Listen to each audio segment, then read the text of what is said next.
What it do, family? It's Soggy back with another video. Today I'm going to be talking about what I learned in habit 1 of the 7 habits. Habit 1 is proactivity. Proactivity is basically the ability to work in your circle of influence. And your circle of influence is everything that you can control. So it's how could I respond? What could I control right now in this moment? And how could I move forward productively and proactively? The flip side of that is reactivity. Reactivity is basically the ultimate form of dependence. That's when it's everybody else's fault. You don't have to take accountability for anything, you don't have to take responsibility for anything. But at the same time, while you're not doing that, you become a victim. You become a victim of your circumstances.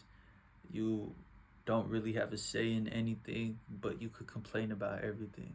So there's pros and cons to that. I don't want to live that life. I want to live a proactive lifestyle where I have all the freedom in the world.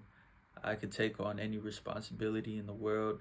Now, at the same time, I have to be responsible enough to take on any responsibility. I don't think I'm there yet. I don't think I'm there yet. It's a whole lot. I know there's a lot I need to learn, and there's a lot of habits that I need to instill within myself before I could productively move forward as a human being in today's society. Because I know rent prices are super high. It's super hard to thrive, especially in this recession. But hey, we're all trying our best, so I'm just hoping this helps a little bit to anybody that wants to watch this. If you're watching this right now, I appreciate you, I love you, and I hope you thrive. Now, a proactive person is responsible, though their vocabulary is more like I choose to do this, um, I prefer this, I will. Let's find an alternative route. Whereas a reactive person, it's more like I can't do this. I hate how this person makes me feel. I hate when the weather is gloomy because I feel gloomy. I know we're all kind of in the spectrum of things. I don't know if anybody's 100% proactive or 100% reactive, but I would find myself a little bit closer to proactive now, especially after reading it and doing some self-reflecting and correcting what I need to correct. The book talks a lot about paradigms as well. Now, paradigms are pretty cool. I didn't even think about this until I really read that book. Paradigms are basically how you see the world based off your set experience. I might see the world in a totally different way than you might see the world, because you might have had some crazy shit happen to you when you were younger, or I might have had some crazy shit happen to me when I was younger, and that might have flipped a switch right in us. It's not necessarily that you're wrong or I'm wrong, but we see the world in two different lights. You see what I'm saying? So how we move forward, we might want to switch certain paradigms in order to find certain things that we were looking for. I'll give you an example. Early on, a little saggy in high school, I was a late bloomer, I won't even lie. My first girlfriend ended up cheating on me. Now, when my first girlfriend ended up cheating on me, that sent me down this rabbit hole. I was the type of person that I just want to find love and I just want to get married and have kids, a white picket fence. I don't really have that belief system anymore, but after that happened, I was like, yo, all women are hoes, all women are sluts, I hate bitches, whoop-de-whoop. But at the same time, like, women are beautiful creatures. Like, who wouldn't want to have a strong, confident, beautiful woman by their side, especially men? So I had to switch that paradigm. I couldn't keep seeing the world in the lens of all women are hoes, all women are bitches, all women are sluts. Now, when you look at social media, that might be hard to see because you see all these red pill advices, all these stories about people getting cheated on, but you also got to do some self-reflecting of who you are as a person, because who I was as a person at that time was a weak man, lacked integrity, lacked principle. So I could almost see how that would happen to me before. I was insecure in myself, and that almost projected myself on that person. And when that happened, that almost pushed them into another man's arms. So I had to learn from that, and I really had to grow from that. I think heartbreak was probably the best thing that could happen to me at that age as well, because it opened my eyes to all the possibilities of what I could be, especially when I saw exactly what I didn't want to be. Like, I really had to self-reflect. I really had to self-reflect, like, what in me could have caused that to happen. And if something like that were to happen again, I could confidently say I'd have the security to wish that person the best and move on. Because trust is dire in a relationship. I wouldn't be able to live with a person I don't completely trust, as well as I'd want to have the security within myself to not worry about that person doing anything. I know one big character trait or character flaw of mine that I had before was worry, anxiety, anxiousness, basically anything of the world, being cheated on, being hurt. So I project that. I just really didn't want that to happen.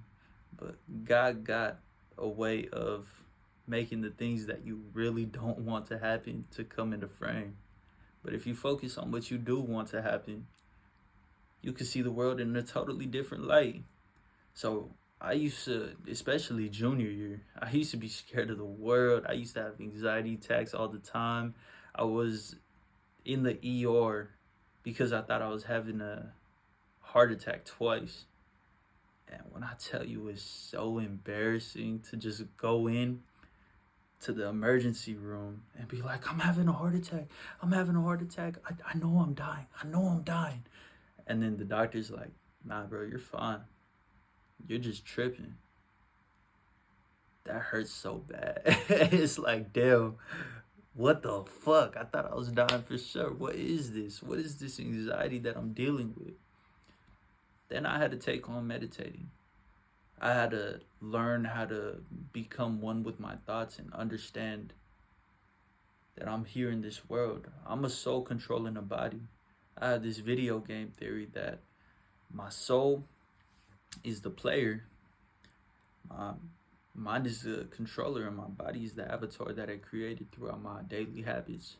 So I want to try my best to take care of my avatar as well as nurturing my soul and my mind. So the best way to do that is following principles, security, guidance, and following my core values. I had to find out what my core values were. I wrote down my creed and my main principles earlier, and I put it in another video. But I think I've grown a lot as a person. I tried the trucking shit. The trucking shit didn't work out just because of how the market is right now.